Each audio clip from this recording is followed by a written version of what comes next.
So call this meeting to order. And we move on to public comments. Anyone have any comments you'd like to start with? Going once? Okay, no public comments at this time. We have approval of the agenda. Do we have a motion to approve the agenda from the February 5 meeting? So motioned. Second, all in favor? Aye. Aye. Okay, motion carries. Annual review, rules of procedure, bylaws, motion to approve the rules of Did we skip the procedure. minutes? Sorry, did we skip the minutes there? The minutes approval? Yes, we did. Oh. I thought we did. Approve the agenda. Okay, I'm sorry. So, do we have a motion to approve the minutes from the January 8th? Second. All in favor? Aye. Aye. Okay, that carries. Now to the annual review, rules of procedure, i.e. bylaws, motion to approve the rules of procedure. And we all had an opportunity to review those. Some of, yeah. Support, Support. all in favor? Aye. Okay. Conflict of interest. Everyone's reviewed that, I trust, and is there a motion to approve the conflict of interest? Support, Second. all in favor? Aye.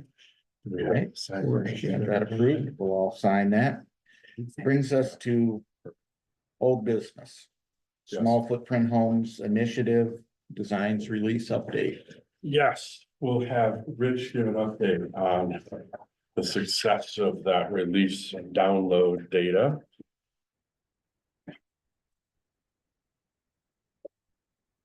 Yes, so it's since we launched just shy of a month ago, it's been pretty busy in our plan inbox. Lots of notifications. You guys should have copies there of this slide right here, but as of last Friday, I'm sure this is peak 300 now, we have almost 300 downloads. 300 submissions, I should say, from the forum. So that's 300 individuals interested. Total plan downloads, 1,572. Large majority of them are interested individuals, followed by at 225, and then about 35 of them are interested builders and 34 others. So that's including individuals from the media, municipalities, nonprofits, and other areas of development. The majority has been from zip codes inside, looking at 60% Ottawa County. The way the question on the forum is phrased as interested in building in whatever municipality in Ottawa County, so they may be interested in living there, may not be themselves. We're looking at 177 people, and then the rest of the world, 119. And then as far as interest in more concepts, rural forest seems to be the popular design in every size, no matter what zip code they may be interested in. So I guess that just stylistically draws people's attention. Concept for the 2-bedroom, 2-bath, the largest size plans at just over 1,000 square feet was the most popular concept. And in town becomes more popular as square footage decreases. So pretty successful overall. Very impressive. Nicely done report too. Thank you. Any discussion on this? I'll add that, the interest continues. We're still getting requests. Downloads are occurring. And I did on Tuesday night. I was invited to present the project to the Holland Township Planning Commission. So did a presentation with them. There's an interest in small home products. I compared their zoning to the product type and where there's discrepancies and talk about opportunities for that. And they had questions amongst their planning commissioners of, is there really interest in this product type? And so, well, that's part of our strategy to grow that interest and have people approach local governments in that manner. Did have a representative of the Grand Rapids Association of Realtors was at that meeting, and they're, as an organization, very supportive of this work and have offered to put some time and energy into supporting this advancement, work with local governments on zoning. So with Holland Township, kind of the first out of the gate, if you will, to start having more intentional discussions. And we started to identify some parcels. They went through an exercise independent as a township to identify opportunity parcels, underutilized vacant parcels across the township. I commended them for that and said, I would love to see every community do that. And I think that's something we can advocate for.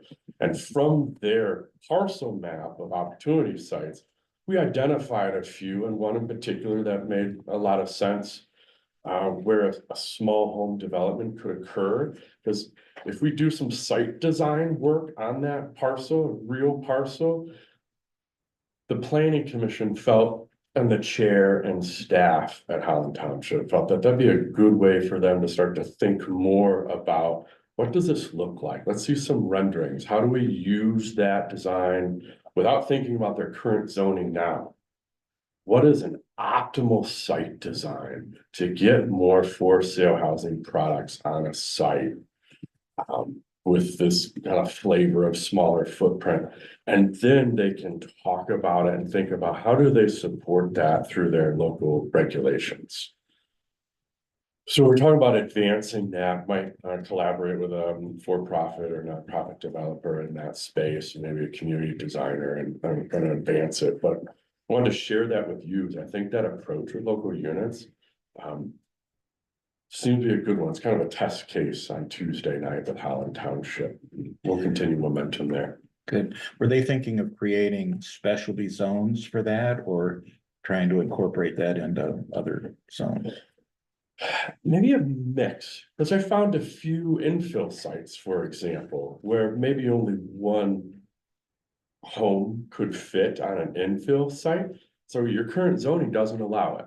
Right. You know, the 824 square foot, 2-bedroom, 1-bath home, you can't build that in the township.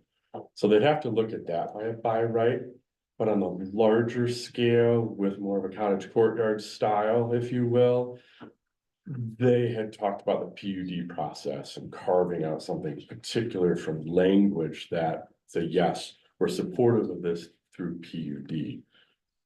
So I think we have multiple avenues that they're interested in. And it's great just for township to have leadership that wants to engage. And we need to encourage more of that. Have we looked into if any of the townships would allow these size homes, or do they all have these minimums where that's the first hurdle to overcome? Yes, first hurdle, I think the lowest is maybe 720 square foot. I can't remember. So we did a scan of all local ordinance, 720 square foot minimum house size, but on a 9,000 square foot lot, which that's part of the challenge too. So balancing lot size proportionately with home footprint. So those are those questions to work through with each community. Okay. Okay, any other comments? Well, that brings us to new business, strategic planning, results of the housing survey. Awesome. Joe, Hello, everybody. My name is Joe. Introduced at the last meeting, but I'm special projects coordinator. Kind of facilitate strategic planning efforts and strategic impact. So what I'm thinking is kind of the overall plan for today is that we shared our quick report on the community feedback survey. And so since we have had a chance to look at that together, I'm gonna run through it. So it's kind of all fresh in our minds, and we're utilizing that as we head into our actual session. And then what we're going to be looking at is kind of the 4-part process where we're gonna first look at kind of following along with the way that the survey was flowing. That we're gonna look at kind of like what target populations we would be looking at. What are the kind of like barriers that are faced by our priority populations and people in Ottawa County? And then we're gonna be looking at, so now that we have the people, we know what we're working against, then we're gonna talk about what are opportunities or like actions, like to have it be very active oriented, so like the actions or activities that we can do to address those barriers.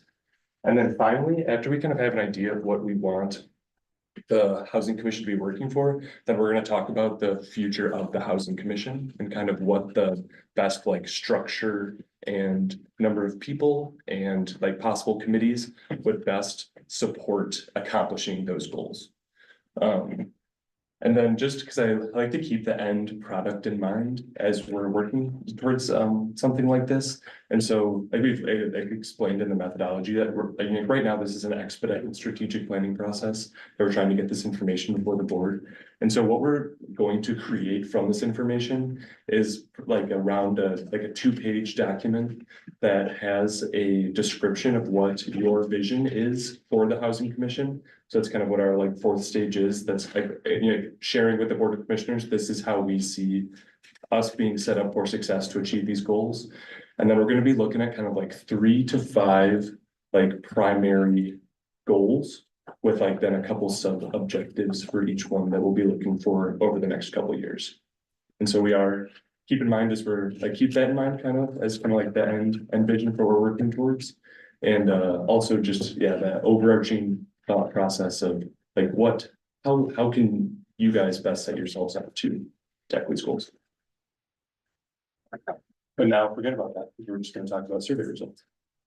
So as we shared, we had a little over 700 different people respond to the survey. We had a lot of different people that were also interested in like continuing to stay in contact, which I think is really great. We had 171 people share their emails with us.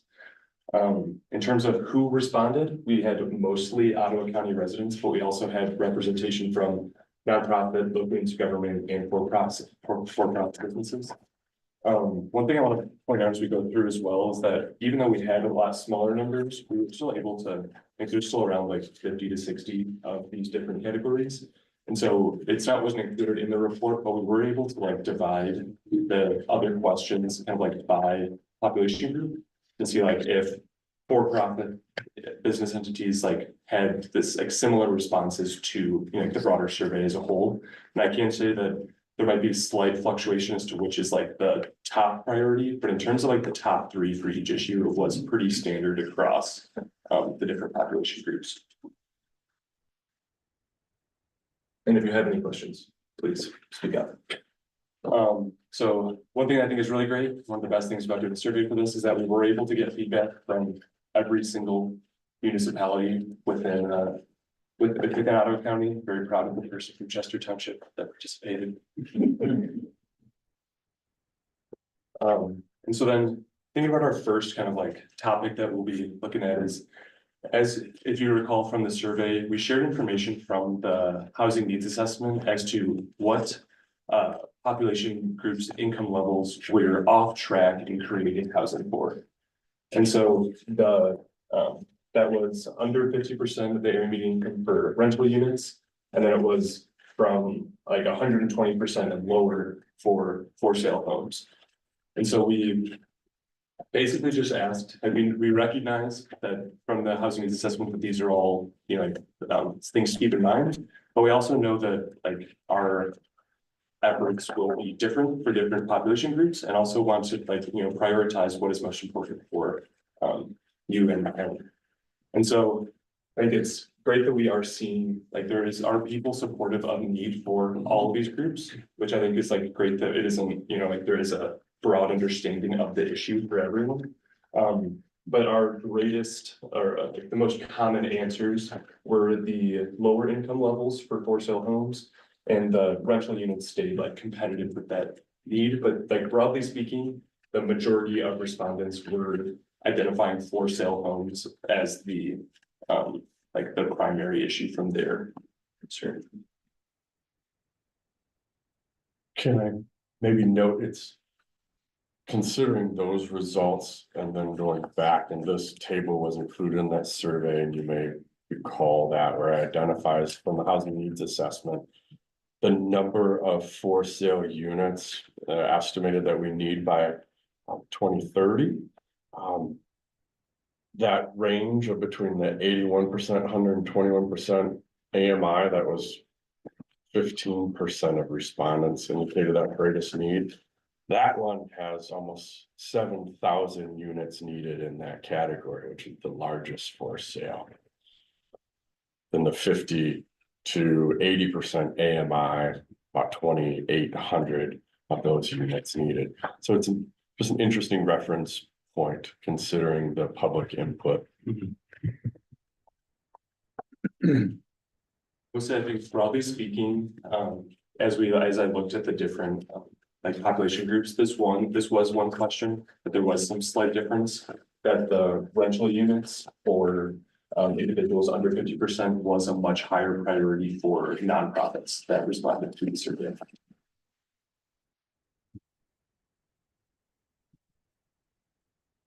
All right, and so we asked people we kind of had a pre-populated list of some of the things that have been identified in our housing efforts, but also allowed for people to include their own as well. And so people were dragging and dropping these to select their top 3 challenges or barriers and then ranking them from 1 to 3.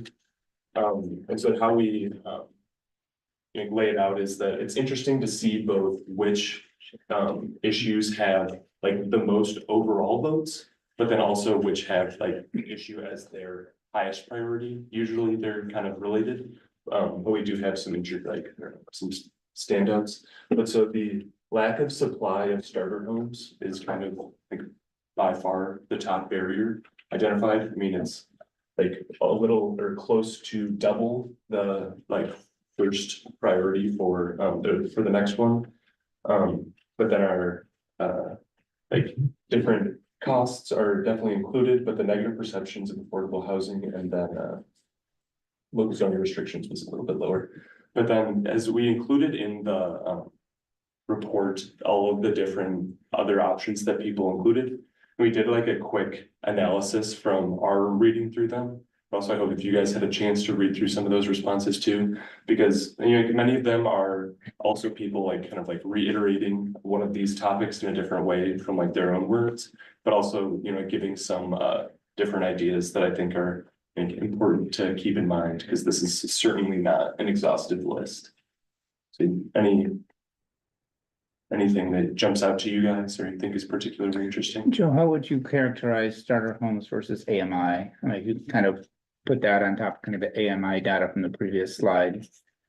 When people talk about starter homes, are those kind of overlapping at some point or not really? I mean, because I think that the lower levels in the table from the housing needs assessment is under 400,000. Mhm. Is that right? And so I feel like, to me, just I don't know, I would consider a starter home in probably towards the lower end of those lower 2 income brackets. Mhm. But I think it is interesting because it is like up to people's interpretation of what starter home is, I think that it's like reflective of that being an issue like for people that are interpreting it differently. You know what I mean? Mhm. Right. And so then looking at the different opportunities, so followed the same process. Starter homes, once again, was our leader for like overall responses, but also for most people it was number 1. I think it was really interesting that though local zoning and ordinance restrictions wasn't identified as high priority of a barrier, it was the second highest opportunity and received a lot of first place votes for it being something to use as a tool.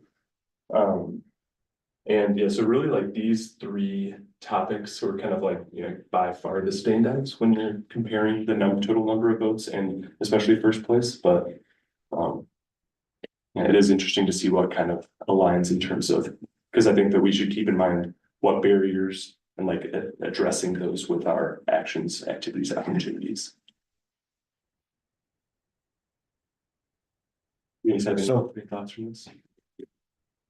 Your view of the summary of what that's saying, relating AMI to what kinds of homes are people surveyed asking for? What would you say is the predominant, interest, that they want affordable homes within a certain price range, or I mean, were just you able from, to extract that? I mean, cause from my like interpretation of kind of like this question relating to that is that it seems like that. Like almost 60% of people responding think that the for sale homes from 80% and lower are kind of like the most important thing for us to address. And so I kind of interpret that as then that is our, when we're talking about starter homes, it's like it's those people's priority. But then also, you know, there's so many votes going there that it's like there are more people or like, I don't know, people from the other groups are probably identifying that as a key barrier to this. So, number two here was this accessory dwelling unit concept of, you know, I think that means you can have somebody with a kitchen, bathroom, whatever inside your house, or you can build a smaller unit on your property kind of thing. Would some of these smaller houses be the thought for a bigger property to use as a place to put up one of these accessory dwelling units? So could you take a small footprint house and put it on somebody else's property as a back house, mother-in-law cabin, whatever? Is that, first off, is that allowed anywhere? Theoretically, that But it could, seems like that would that be is a what an really- ADU could look Yeah. like. I think that would definitely be trending towards the smaller of the small footprint home designs. And I mean, it is, just from my experience in Grand Haven, like ADUs are, you know, it gets very different across different municipalities. And then like with each lot and like the setback requirements and lot coverage, and like, there's a lot of different things that go into allowing and limiting ADUs. But I think that's why it's like an interesting, like, in terms of, I think there's a lot of different things that you can look at to facilitate that. It's not necessarily just like whether we allow them or not. Okay, yeah, I was kind of wondering if the small footprint houses fit into the definition of an ADU. In some way, if you put it on somebody's property, I guess it would, that's. Yeah, Kind and of. what I if was it's asking. the second thing on there, then it could be an ADU. Like the ADUs is very broad category. Okay.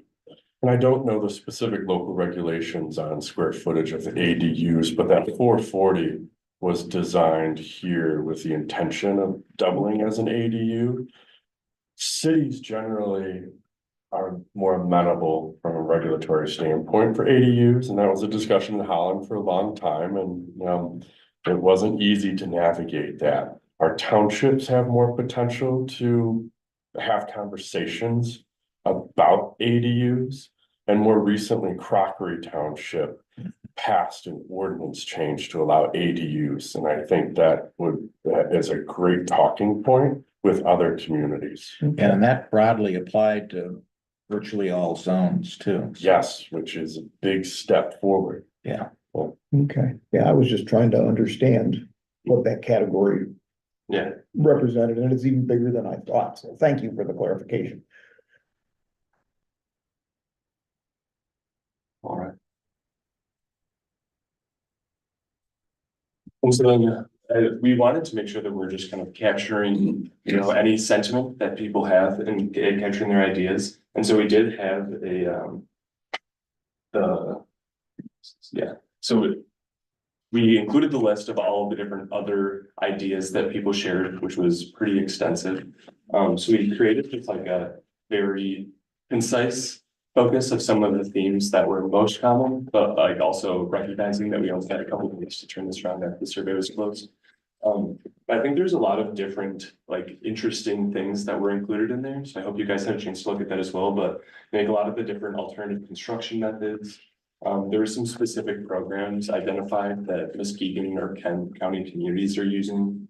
And also just the kind of like overlapping possibilities with some of our ideas that like make a priority of like identifying underutilized properties to connect with developers, and then like frequent use or talk about like the blighted or some of the different like characteristics of those specific properties. But then also there's a more mention about just some of the other like considerations to keep in mind that are also a priority of our office. that include like farmland and groundwater considerations. And then also just more, mention about just some of the, like earning the like local income and that impacts on housing availability and all those different complex considerations. Yeah. And so it's kind of the sum of our quick method for trying to get some community feedback, which I think was like a great idea and a great way to kind of inform as we head into our process. And so how we're gonna kind of approach these different questions is that I want to keep the kind of like the survey data in mind. So I have it up for you to refer to. But what we're gonna do for each of these is that you have sticky notes and Sharpies that are available for you all to use. And we're gonna give you a couple minutes just to kind of like write your thoughts on this first question about what type of housing should the Housing Commission focus on over the next 2 to 3 years. So consider like whether it's the specific categories, whether it's like a broader understanding of that being for sale homes or rentals, but also that, you know, there are different, I don't want to keep it too narrow in terms of there are a lot of different like, yeah, I don't know, there's just a lot of different considerations for types of housing and no idea is a bad idea. And then after you have a couple minutes of writing these down, try and keep your ideas on separate sticky notes, if that's possible too, so that we can like put them up separately. Because I'm gonna then call on you to come up and put your sticky notes up on the paper, and we're gonna kind of like according to like ideas. And kind of like see what trends we can pull out of that.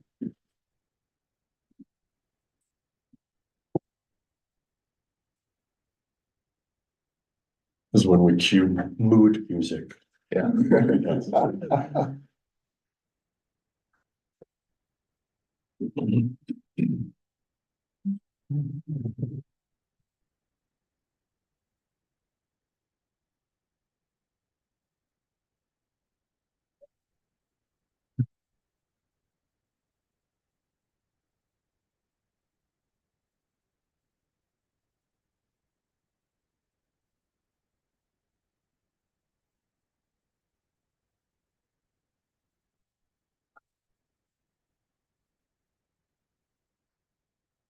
Don't be afraid to write down things that seem obvious to you or things that seem slightly unrealistic to you. And it's okay if we repeat ideas. And then after we put these up, we'll have an opportunity for you to use the stickers to vote on kind of like what really stands out to you after we've had a chance to have everybody's ideas up and do some grouping. So this isn't your only opportunity to interact with the board.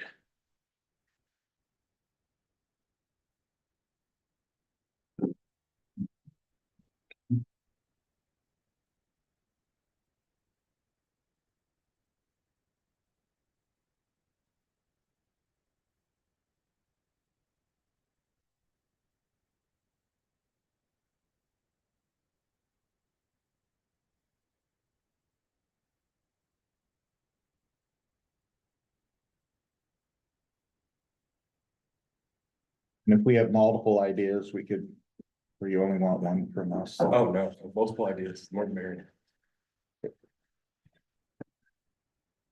Yeah, I'm gonna start out because I'm right next to you. I mean, you're kind of, Oh, I'm throwing it up, cool. yeah, and we're getting interactive. Oh, And then if you can like kind of share with the group what you're putting up and kind of like what your thought process is. oh geez, I gotta talk to you, Joe. Yeah. Oh, yeah. I got a few ADL small info, we've been doing that already, but I think sticking with that and keep it, you know, exploring and exploring opportunities. That was at number 1, but I just happened to put it there, disability transitional supportive housing. Yeah. Workforce rental, Kind of space about it a little bit. Sorry. Oh, starter home condo. And then senior friendly housing. yeah. Awesome. Doesn't matter like that, how's that?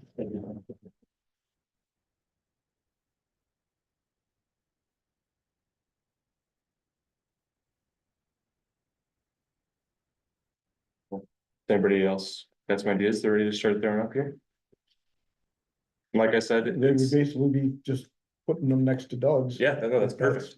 Ken? No, because what we're trying, I was like, looking over your shoulder. We could do that, yeah, it's like we've been. because I mean, because like what we're trying to get is, like, we're trying to get consensus, we're trying to validate that you guys have similar ideas. And that, like, they are aligning with what the community input is, and so having the same thing written down is actually awesome, because we know it's a priority. All right, well, my first thing, or the first note I'll put up, not first priority, was ADUs. And I had them in two categories, one of them, the in-home category. Which would be, you could have a renter that would have a self-contained unit inside of your house, and the other one would be the smaller unit, being put on that piece of property. Yeah. Workforce rentals, I think, are huge, only because we have a significant amount of income that's earned in Ottawa County that's leaving us, being spent other places, because people can't afford to live here. I think I related every time I go to a professional, I say, well, gee, Mr. Dennis, where do you live? Well, I live in Kent County. Where's all your people live? Well, I live here. None of them live here. Why? Well, can't afford to live here. Yeah. So, and then the other one I put on here was just small houses, maybe kind of in here, small homes as a community. Yeah. So, No, I think that's great to add on there, that community element, because I think that that's like a good pairing with the small footprint homes initiative, is kind of those intentional site plans. Yeah, I think that pawpaw, that's been like the most interesting reaction from folks, Mhm. that, you're not only building these homes that people can afford, but you're also creating community. Yeah. So, yeah. And you're not just dropping them in the middle of somewhere. I don't know about you guys, but the most community I ever had was the first house I owned. And because everybody around me was all going through the same thing and we were all having children, that community thing became lifelong friends, and Yeah, it's hard to get if you don't have that entry level. Yeah. absolutely. And that builds a tremendous network within the community that's lasting, adds stability. If you got for us, Pat. I do. I also think the ADUs are important and, in-home and on the property ADUs. Yeah. Multifamily, economically diverse developments, apartments, condos, maybe some office or retail on the first floor, high rise. Yeah, some mixed use, kind of, yeah. Right. So I think that is kind of a new idea, so you can just kind of drop it in here. Keep it covered. And then, 70 to 80% of AMI affordable starter homes. So, but keep it in this area near our starter homes and Yeah. small houses, but. But, targeting that group, which I think falls within the, That is our slightly most voted, is the 51 to 80%, so. and I did a little research on earning like factory jobs, white collar, office work. And they fall within that 70 to 80%. Yeah. Maybe a little lower, maybe a little higher, depending on experience and talent, but the vast majority of those jobs in our county are paying within that. I'm just gonna throw workforce on there. So I think that's a great point. And then rental units, 60 to 80% AMI. From the feedback, it sounded like a lot of folks were saying, I can't rent, they want 3x of my rent, and the rent is so high that, I might be 2x if I'm lucky. Mhm. So creating units that Yeah. fall into that. I think that would go with the workforce rentals probably, like there. Yeah, I think so. Awesome, Great. thanks, Mickey.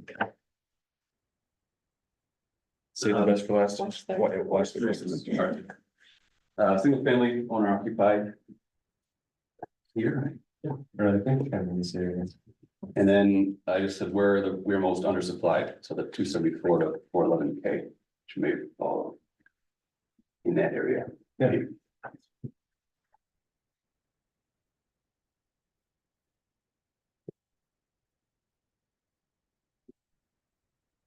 All right, so what we're working with here, just kind of as like a summary, now that we have these up. So definitely there is the it's like we have a large concentration of just for different income levels, the starter homes.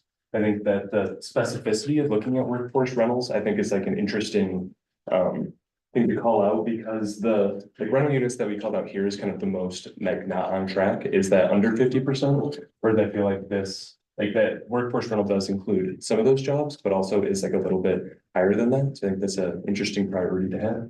Then I think the ADUs is like a great specific thing that can be a priority, and also is something that we can talk about as we move through to the barriers and opportunities. And so kind of recognizing that we have these different categories, so like whether it be specific populations of seniors or individuals with disabilities, ADUs, starter homes of different types, workforce rentals, like multifamily, larger apartment buildings. How do you guys see those as kind of like, what is your highest priority? So you're gonna have these three sets of stickers. And so what I would like each of you to do is come back up and put a sticker next to the things that you think are kind of like bubbling to the top for you. You can put multiple stickers on one thing if you think that that is just really, you want to reinforce that as a priority. How many stickers do we get, Joe? You get 3 for each piece of paper. Oh, wow. Yeah, so you're doing 3, putting 3 stickers on. Got it. I'd say, because we kind of have about like it's about 6 different kind of like topics here. Sure. I'd say. Cool. And if you want to be really specific within one of the categories, then you can do so as well. Does that seem clear to everybody? That's good.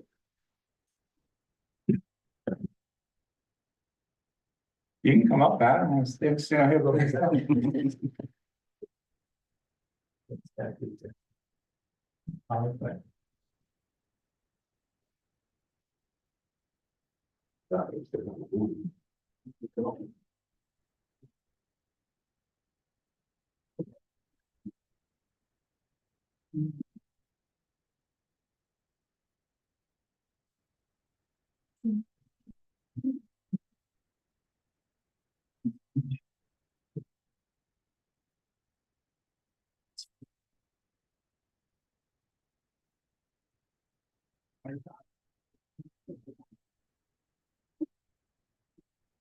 It's like that. Films for my distribution. All right.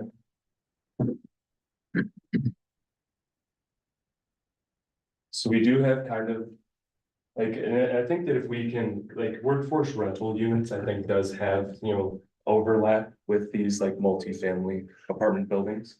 And so I think that kind of like, as we move forward, we can see that like ADUs and like infill.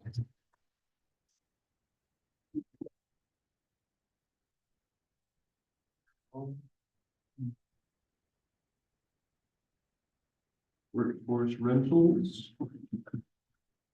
Kind of our highest priority target populations. And so we can, I don't know, use that as a lens when we're thinking about what barriers are more specifically faced by these individuals. And so next up, we're going to be talking about barriers. So there are a lot, like now we're, you know, really opening wide to all the different barriers that were identified in the survey as like our regular topics, also all the different things included in the other categories, all the different things that you with your expertise and knowledge know to be issues.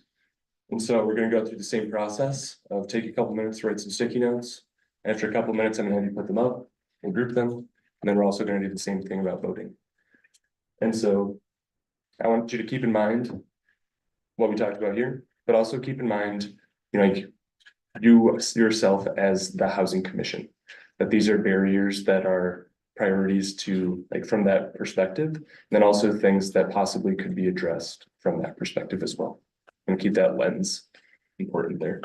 Cool. And if you're ready. I'm ready to go. Zoning and land use restrictions. Yeah. Land construction costs. Possibly that is, you guys. Yeah. Sorry. And then financial barriers, financing barriers. Would you say? Do you think the financing barriers and like land construction would be related? Or do you think that those are like separate? I would separate those. Yeah. You know, and I think the housing fund is addressing this, but you know, obviously we can always do more here. Yeah. And that's not necessarily part of the equation. Yeah. Right. So,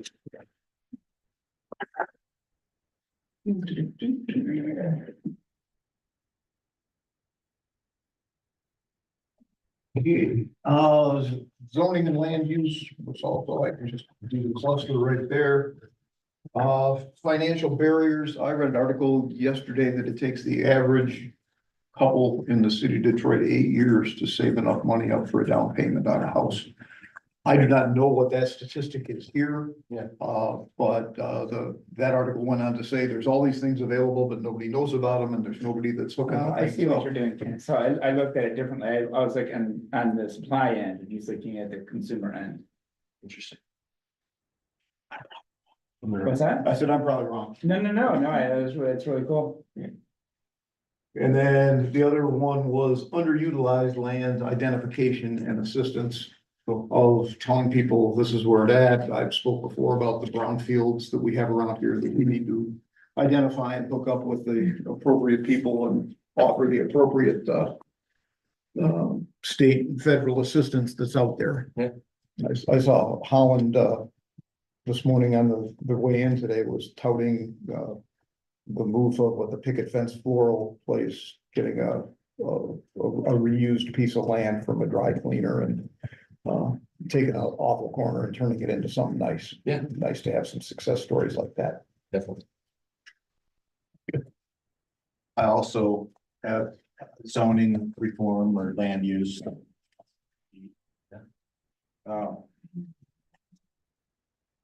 Financing. Use one. Or would you, so looking at from our previous ones and the kind of the, more the like Doug's supply side versus the consumer focused, like how would you characterize? What does financing mean to you? It means mortgage availability. And builder development programs and loans. Okay, so you're kind of looking at both. That's good. Yeah. That's cool. Yeah, and. You know, if I were to say which of the two, I think. Lending programs for mortgages that would target. Homes that are not HUD qualified at this point, but. I understand there are a lot of HUD reforms in the works too that could make that available. And then also for developers to take brownfield areas or anywhere and build the kind of units that I mentioned over here, the multifamily, multi-business. And then construction cost. Where do we have that? Right there. Clearly developing options that are affordable, lower cost housing, not cheap, but maybe gain efficiency. There's a lot of new technologies out there that are challenging a lot of the building codes. Highly energy efficient, easily built on site, pre-made sections. That could easily go on a foundation that's, like along the lines of what you had, your patented foundation, like. It'd be something that could be done with that. And the one that I don't see up here, but I think could be an issue, is education, advocacy, public awareness of options. I think that if we don't have some way of outreach to the community to say, these are things that can be done. And if they appeal to you, here's how you can explore that and find out more about it. So, Yeah, it's kind of like empowering people. yeah. Awesome.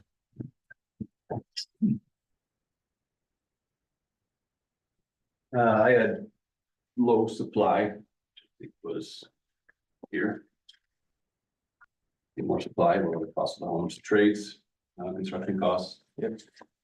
And then I had mindset, grit, confidence, people's risk aversion. I think if they were more confident to buy a fixer upper and put the work in themselves, increase the value that way. That can really help out their your own value. Yeah. Personal value and then the value of the community around it, so. Awesome, thank you. Okay, so as other people are putting some up, did anybody have anything else that kind of, I don't know, sparked some further inspiration that they want to add? I think what Clint said, I think I'd kind of put the two of those, community, education and outreach, because those kind of go hand in hand as I envision that. That's my intent. So the next action, similar to that. All right, so you feel pretty. You're thinking about all the different barriers to housing in Ottawa County. I think this is kind of an exhaustive list, at least for highest priorities right now. All right, so we're gonna do the same thing. Got some more speakers. You can grab some up here. And so we're gonna, like as before, put your dots where you think is highest priority, put more dots if you want on the same thing to kind of, you know, further increase that.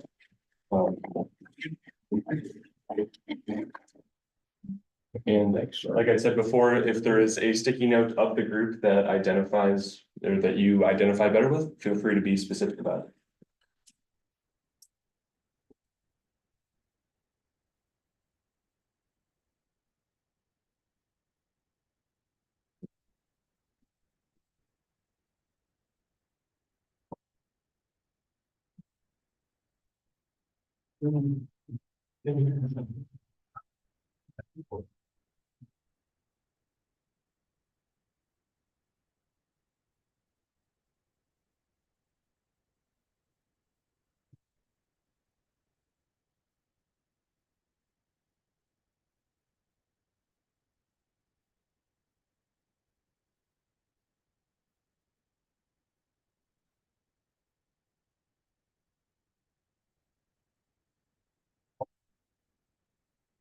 So some of the financial barriers have is the highest by one priority voting at the moment.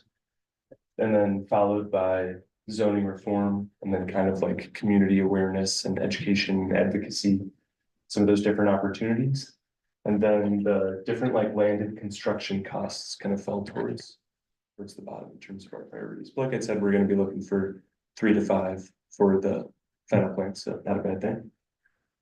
And so now we're looking into, to me, the most important of our discussions, which is on the actions, activities, opportunities that the Housing Commission can take advantage of to address these barriers towards these populations in Ottawa County.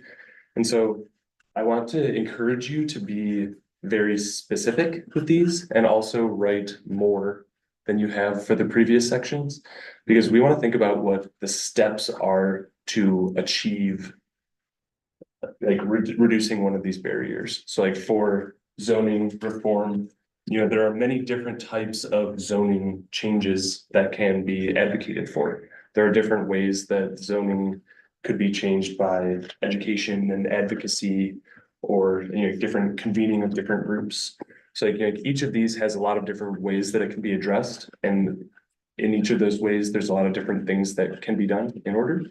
And we like to be as action oriented and specific as we can within reason.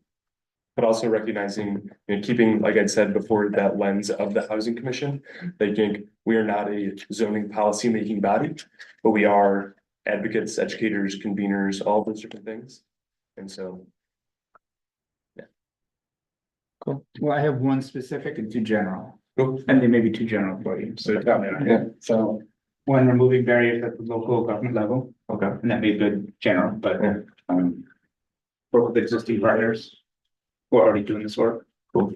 And then the more specific one is using public and county land. Can you tell me a little bit more about that? Well, seeing what kind of opportunities we have with the land bank, et cetera, find parcels that we already have. Yeah. And then work with developers to have more affordable options. So in hearing you explain that, I hear some other like steps about working with the land bank to identify, Sure. working with different like developers or different entities.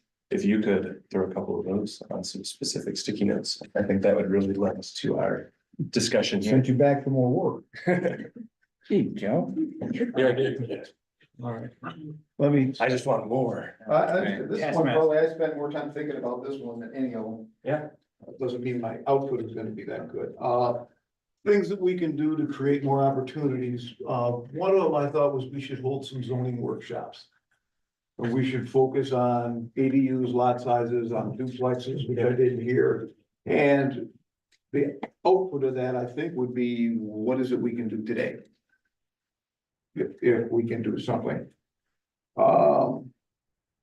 I was thinking, and this may be true or not true, that we might have a branding issue with calling the smaller houses.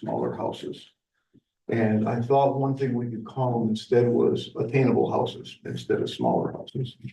Because when you come up to one of the municipalities and you talk about smaller houses, everybody has this vision that comes to them. If you talk about an attainable house, it might be something different. And maybe those aren't the right words, or just kind of wondering about that. I don't know anything about this, but it would seem that we shouldn't overlook preserving existing homes. Yeah. Can we talk about a home preservation program, which may tie into some farming communities, even some of those homes, some of the ones that exist? I know when I walk around Holland and look, there's a lot of homes that are preserved. I don't know how that got there. Yeah. But is there a better way to do that? Another activity I think that we might be able to do would be to put together a living inventory of public, vacant, underutilized, and faith-based property that's out there. He's gonna make you expand that one. Doug, I'm trying not to get sent back to the table. That's not gonna be specific enough for Joe. I'm trying. And then, another one would be, things that we could do would be to do a pilot program for ADUs.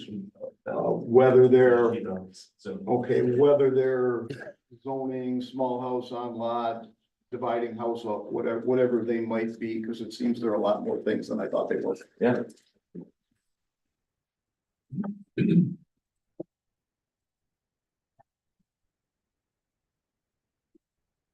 So going back to the zoning issue, propose zoning model changes. I think that will keep you set up in this area.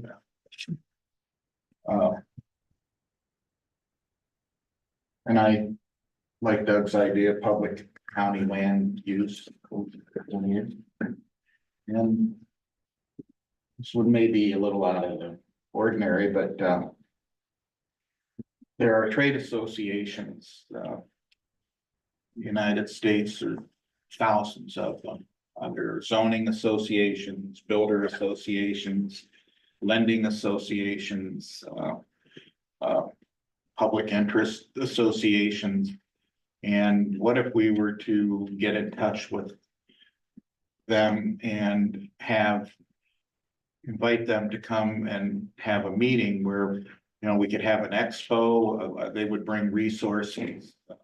You'd be amazed at how much money people are willing to spend on an expo to, you know, they're pushing technologies for efficient construction, small homes. Yeah.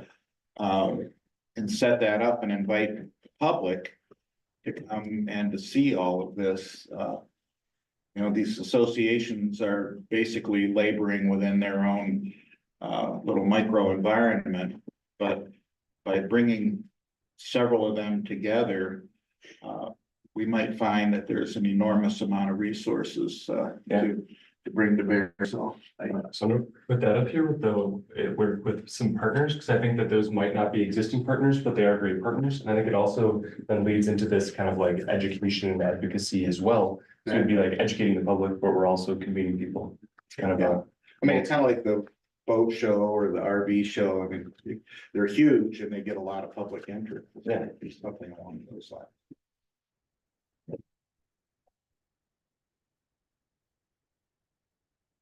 I had zoning reforms research, specifically smaller square footages. Yeah. Support, strengthen current nonprofits that are doing this. Sort of like, let's put that up with partners. Yeah.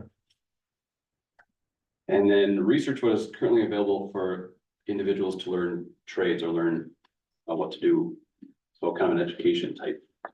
Interesting. I'd say for Dukes, we're kind of in, I think we got some education over there, but also kind of could go in home preservation. Quick. Yeah, awesome. All right, so All right. that's great. Doug's coming back up. I would encourage all of you to come back up too, because I see more specificity that we can have for a lot of these ideas. So one is just the land bank issue, that's, you know, Yeah. as much possibilities there, I think it's just like. Get a good inventory, what our current properties are, what is underutilized. And what can we work with nonprofit, for-profit builders on to Yeah. create affordable options. Cool. Is that good? Perfect. All right, so just looking back at some of the barriers that we identified, like for zoning reform, Twice as good. we have like quite a few different ideas kind of as to what we're working for. For some of the different like construction and different costs, like we're identifying different ways to get land in a more like or facilitate land that is like buildable and or economically so. And then I think for the education, so we kind of talk about working with partners, working with like supporting nonprofits. We've got some specific individuals.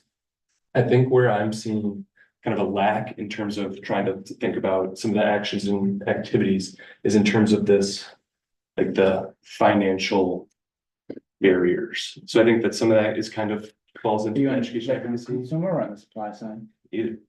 I would challenge you guys to think about, is there anything that the housing commission can do? Any activities that would be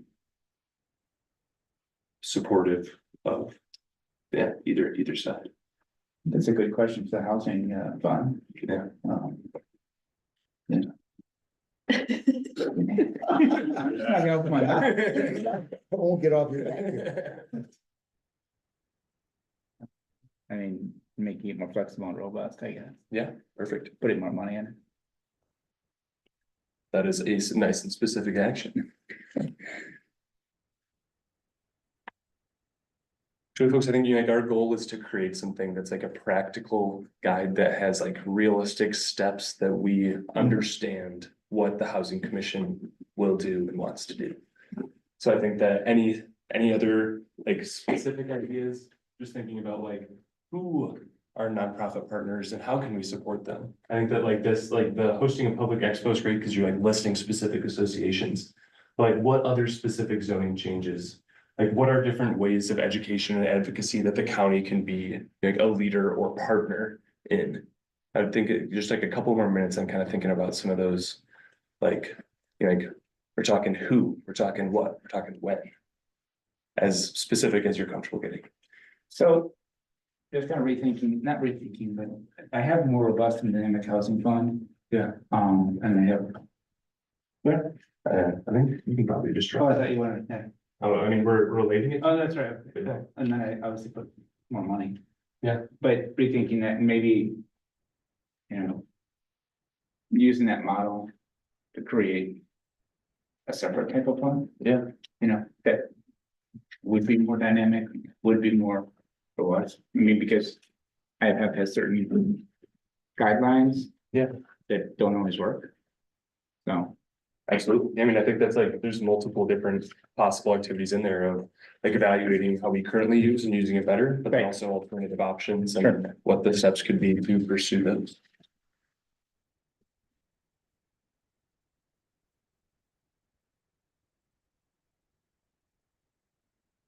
Then, and after this, we're gonna be talking about the structure of the housing commission. And so if you have any other things that you want to get up here that is relating to, you know, an opportunity or an activity, now is the time to include it. If there's any weird ideas that you read in the other option that you think is pretty cool.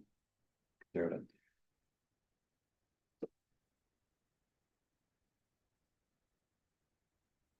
So you got a couple sticky. Well, I was trying, I think there, again, you were looking for more specific actions. I think having a zoning workshop, I think I kind of put that up there. Starting a housing preservation program, I mean, Like who, like, like who? yeah, who, like. who do Like the you- 5 people you're gonna hire for each of us to do all this stuff. Oh, well, those are actions if we expand the housing commission and we move toward working subcommittees. Okay, yeah. That's your who, but That's you your- gotta take this to that to get to Perfect. the who, Okay. to me. I love that answer. All right, So actually, one thing we haven't really talked about is like Project Home and what our involvement is, and how we can be better partners, so. I don't know how to write that, but So I think that is, so I mean, we're talking about working with our existing partners and empowering nonprofits. Is that good? And so, I mean, I think that it is, I think it would be beneficial just to specify like projects like Project Home.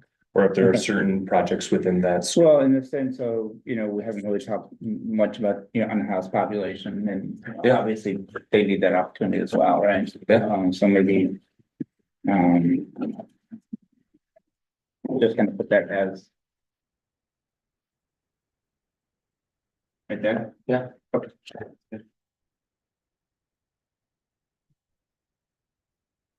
And I know Project Home is geographically, specific, but the idea. All right. Everybody feel good? All right, so yeah, so like I mentioned, I think that we've got some specific things that we can pull out of here to address the different barriers that we identified. And we'll do our best, because we got Stephanie taking good notes and obviously recording this for the meeting, and so I think that we'll be able to try and like flesh out the specificity of some of these. But I think that when we share a draft of this like plan with you all, I think that's where we're gonna want the most feedback. Is that we're gonna try and make these into specific, achievable, measurable, as much as we can goals. And we're gonna need your feedback to make sure that we're interpreting your sticky notes correctly. All right. So now that you're kind of talking about what we want to do and sort of how we're going to do it, I think now we're going to move on to kind of the future of the Housing Commission. You want to vote on the? Oh, yeah, we probably should vote. Yeah. Really good Well, idea. then I'm missing, but you got extra through there. Yeah, I got one. Super, thank you. And so for this round of voting, you get the 3 stickers as always. But I think it'd be great if you are really intentional about which sticky note you are putting that. Particularly. So are those, as they're clustered, kind of the category of, Yeah, so we've kind of got like you want zoning circle reform ones to go here. together, We're or? kind of like convening partners, different programs here. Which one is yours, Clint? Sarah's like yours, the one here. The smaller square foot. The zoning thing, yeah. And then down here's more about land availability, some of the different costs associated with that.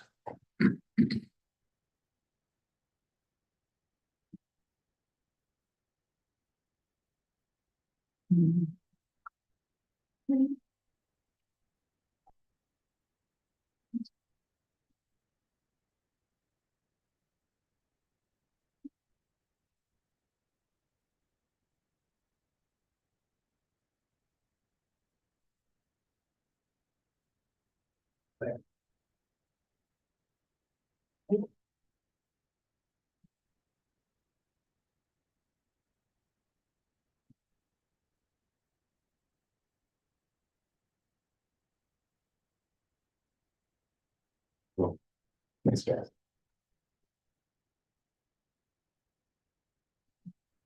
Right, so now we're actually moving on to housing commission structure. And so what we're first looking for with this question is, what is the optimum membership composition and structure? So I think this is where we're more thinking about the ideas of like, was it statutory versus non-statutory? Looking at how many people you think would be a good idea to have in the housing commission. We're looking at who probably would be good people to have in the housing commission. So I think any of those topics are fair game for this question. And if you are addressing different ones of those, try and have separate statements also. Come on, man.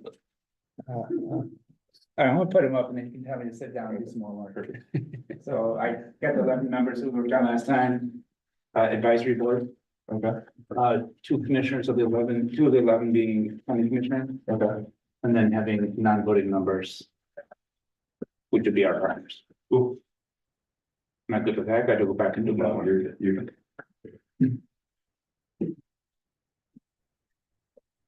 Are we looking at question 4 and 5 kind of simultaneously, or? We're just looking at question 4 right now. Okay. I think that, because I think that who and how many people will kind of inform as to what types of subcommittees think would be good options, and like, yeah, how many and. that sort of- Well, I think I'm also gonna be a fan of the 11 members. Also gonna be okay with 2 commissioners, but I had a caveat on mine. Okay. I would like one Make sure commissioner. that Ziles is not one of those. Oh, I'm afraid I just framed you in, buddy, because I'd like one of them to be from a population dense district and one to be from a population not harming, whatever you wanna call it. Yeah. So that we have an equal commissioner perspective on what's gonna work well for both areas. Like an urban. and No, that's a really rural. good point. Urban, rural, however you, and I don't know if when commissioners do this, they can actually structure things that we're not, I don't know if that's legal or not, but it would be nice to have Balance. yeah, to balance it out so that we don't have a Grand Haven and a Holland, or we don't have 2 rural ones, or just a thought.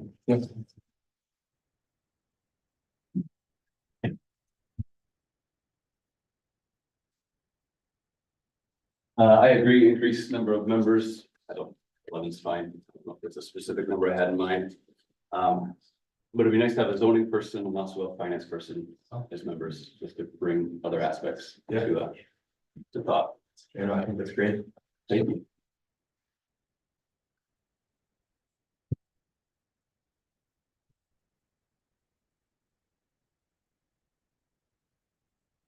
Also agree to increase the number of members to an advisory board.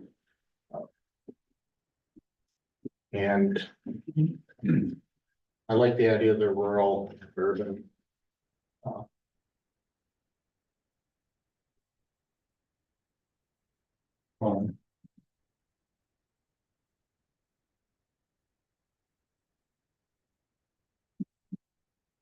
So I'm gonna go out on a bit of a limb here, because I feel like this, so we're broadly speaking about increasing the size. The 11 was mentioned twice. Is that, do we feel like there is kind of consensus on that, or like 11 being a good, I don't know. Goal as a. Yeah, I mean, the first one was 19, and I realized that's probably a little bit unworkable, and then we can always go. But I thought that's kind of what we'd come up with, is 11. And that's why I sent out the draft to you guys, with 11. And since it's advisory, I think at least the idea that it's advisory, not statutory, is that could change. Is that pretty? I think that, I don't know if that was something that everybody kind of like referenced in their sticky notes, but is that we have, say we have consensus there? or do Yeah, people still it think kind of that models the board of commissioners and. Yeah. Right. And then I guess. Just kind of like, is there anything else in terms of like specific people that you think would be good to include in here? If we are looking at 11 people, As so I think that, numbers, I think that- voting numbers, you mean? yeah. Specifying for what, like types of commissioners, I think is great. Some like zoning and finance is great. Yeah, I think what Cliff said is, Yeah. you know, Is there anybody else I think that is like, we want to specifically mention as being a priority or local saving a government. seat? I'm not for- sure if that meant they kind of included that in as part of the zoning, somebody from township. Yeah, someone who's familiar with the zoning, yeah, township, something like Right. that. Yeah, I mean, you know, having somebody from the township background. Then I'm gonna throw out some different, like, I mean, is there any like, do you wanna prioritize business leaders, nonprofit leaders of different types, or like representing different? If I could add, I think question number 5, We'll if answer we, questions. it will answer a lot of that, Cool. depending on the subcommittee. And then if we select those, a person from each of those subcommittees would probably fill out the 11. Cool. Pretty well, Yeah, yeah, we can jump to that. and that would be representative of what we see to be the key issues in this. So. I like that. All right, yeah, so if anybody has any subcommittees, or if you need a little time to start thinking about them. I've got mine, and then I'm sorry, I'm gonna have to go, so I'm gonna put mine up so I get my input in, and then I'll skate off into the distance. In no particular order, I think there needs to be a committee on land use and zoning. Cool. I think there needs to be a committee on housing and finance.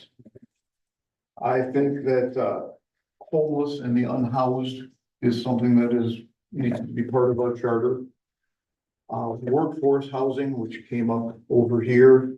And then I think we had also senior housing come up over there. And maybe some of those could be combined, but as Pat said, subject matter experts here could become part of this. Yeah. To make it. And then I apologize that I have to. I promise To you, move Ken, I on. was not looking at your notes, but Oh, I think you probably sit next to each other. hey, we do good work. So I didn't have senior, but I totally think that that's cool. Zoning and land use. Financing. Public lands. But that would kind of fall into land use, like it is a little bit. Well, no, I mean, more in this, That's separate. actually, like, because I mentioned inventory here, like doing the inventory. So I guess, so I think that, I mean, honestly, we're kind of, like. And then almost go for me on housing. Cool.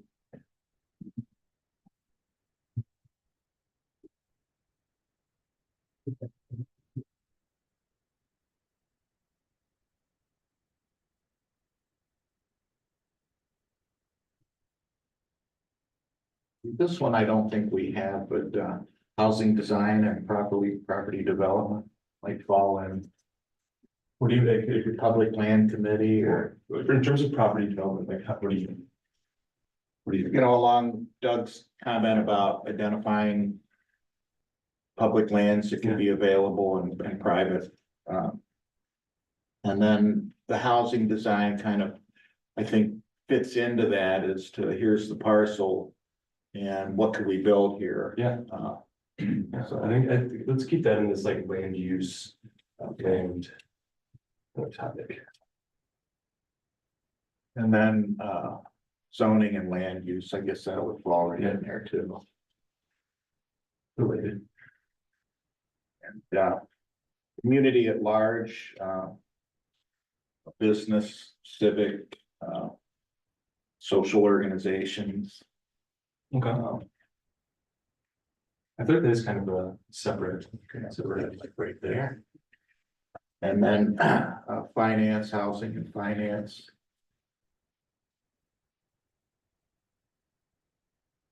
And then homeless and subsidized. Could we read it? You know, and that kind of could go to senior as well, because there might be a lot of seniors that would, you know, benefit from that kind of program as well. Yeah. So I kind of threw senior in with that. Gotcha.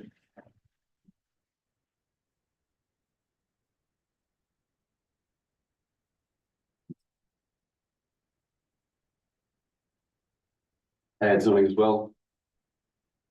I don't know if this is its own subcommittee, but just feasibility. Make sure what we're doing is actually gonna make a difference and we're not just spinning our wheels coming up with all this. Yeah. Fluff stuff. So like make sure it's actually going to do something instead of just.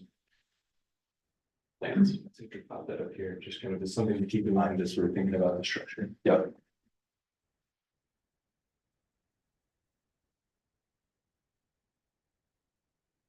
All right. So I think I mean. What do you guys think? Do you feel like that these kind of main categories of like housing and finance? And then like zoning, land use, and kind of like, I don't know, development kind of falling into like a broader category? And then kind of like unhoused individuals, and then also kind of like other like marginalized groups, whether that's seniors or individuals with disabilities. We feel like those three subcommittees kind of like rise to the top. Yeah, I think the flow has been good, kind of getting us from the first question to the fifth question, right? Yeah. But I think it's interesting. I think it's interesting that having a subcommittee dedicated to these issues is interesting to see rise up, because I feel like it wasn't as Yeah, identified throughout. we got, but Yeah, but I think that is, I mean, it's definitely a priority for you guys, and so I think that that is still, you know, subcommittee would Sure. work to help identify those. Or how to best support as well. All right, Could I expand on the community at large, like the business community? We've got a lot of employers that are seeing housing as a key issue. Civic organizations, are looking for continuity. And they're deeply involved in, you know, knowing about what's going on, you know, within their association or organization. And they could help tie into the other subcommittees in terms of engendering support, interest, education. You know, they could open up doors for, you know, getting the word out. And, you know, for example, if the finance side, you know, put together a proposal, you could take it to the community at large group, you know, representative of the various interests. You know, share that with them and say, how do we get the word out to the, you know, to the employers and to the trade associations and the churches and civic organizations. And so basically that group would be the conduit to as far as much outreach as yeah, possible. I think it's interesting to consider that as like whether that's a committee or if that's like one of the. You know, like activities that we're doing is creating some of these groups with different existing partners or new partners that are identified to make sure that, like, whether if that's a codified thing within the housing commission or whether that's just like a important program or thing to do is to have that group. What that group offers is infrastructure that's readily available. You know, they have communication tools to, you know, the people that they're working with. They have identified interest, and getting that information to them is a way of getting dispersal and feedback to where, you know, they can say, wow, I've got people that would volunteer for this project or are very interested in pursuing these options. It's a kind of a way to have a bellwether as we go through this process to adapt it according to the feedback that we get from, you know, from that group. That, you know, they're more like the litmus test of, you know, how does this sound to you? What do you think about, you know, zoning reform? If you're, you know, an industrial employer and you've got property that you're not using but might be usable for other, you know, residential or whatever. I just see that as a way to get like regular feedback on everything that the other subcommittees and the Housing Advisory Board would, you know, would be developing. Yeah. Awesome. Thanks for sharing. So this is kind of sort of reaching the end of our brainstorming. I'd like to always make sure that there's time at the end for, you know, if there's anything else that kind of like came to you guys as we went through this that maybe relates back to a barrier or a new activity now that you're seeing possibly like what a possible subcommittee could look like or what the new housing commission can do. Is there anything else that you want to add up here to make sure that's just captured? To make sure that we're covered? yeah, I should have done a second sticky note for question 4, but I really do think it is important to, you know, not only have the 11 members, whatever the number is, but make sure that on the subcommittees, we're bringing in our partners, right? You know, we talked about partnerships and, you know, having, what would you say, 4 subcommittees out of that? I'd say, but I feel like I'm seeing 3. In 3, so. But I mean, Each committee has got 3 members, 4 members, and then, you know, a range of partners, right? Yeah. On that subcommittee, and I just want to make sure that. so I mean, do you feel like that some of the community at large, like, I don't know, topics that Pat was talking about is kind of similar to some of those non-voting members that it's like different? Yeah, and I think maybe integrating what Pat was saying is kind of part and parcel of the subcommittees. Is that we have that check that Pat was talking about by having those partners already on the subcommittees, like, you know. And if we have a subcommittee on homelessness in the unhoused, well, we should definitely bring all the partners that are already working on the issue. Into the subcommittee, right, to inform the board as we go and providing check. Is that kind of what you're talking about? Yeah, and yeah, I really like what Pat said, just that. That really. Not only provides a check, but you know, gives a lot of robustness as well. Yeah. So, They're the people doing the work. Right.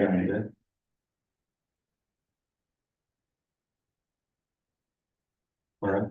So then you're gonna kind of pull all this together and. So what's gonna happen now is that we have a lot of different, we had all of this information, all of your votes and ideas.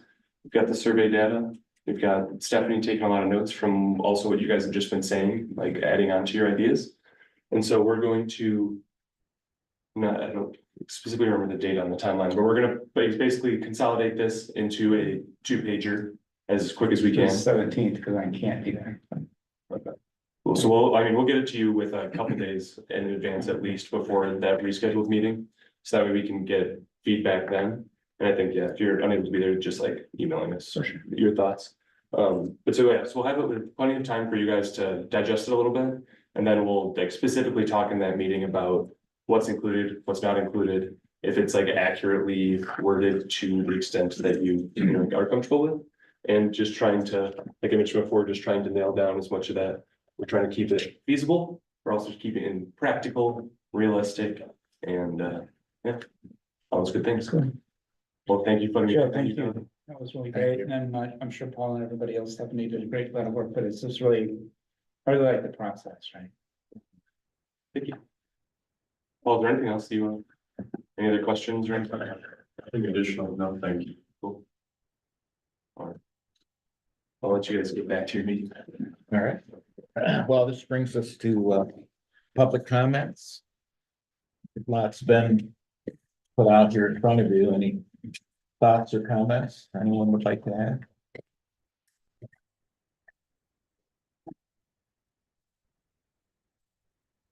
There are no comments, then. What's that? No, I'm just encouraging. Yeah, and I would add, if any of you are interested in joining any of these subcommittees as we get them formed, you know, obviously you're interested, and I think you've got a lot to bring to the table, so please consider that. Yeah, we'll add to that. One of the questions in the survey was if you would be interested, like with the gathering emails, was if people would be interested in being a part of the subcommittees. We do have a lot of possible people. Great. Yeah. Do you have a rough number of how many people are? And we got 171 emails, so I think that most of those people. Yeah. So a good number to drop. Great. So we move on to other business. Special meeting, February 17th. We'll be getting the minutes or the summary of this, and we'll kind of form an agenda based on that. And that'll be facilitated as well, probably. Yeah, we'll have Joe back. Okay, that's great. Good. Next regular meeting, March 5th. I will be out of the country for that one. Oh, you will, okay. Hopefully Jared will be feeling better by then, of course. So motion for, That's Thursday. Yep. And maybe as well. maybe we could reschedule.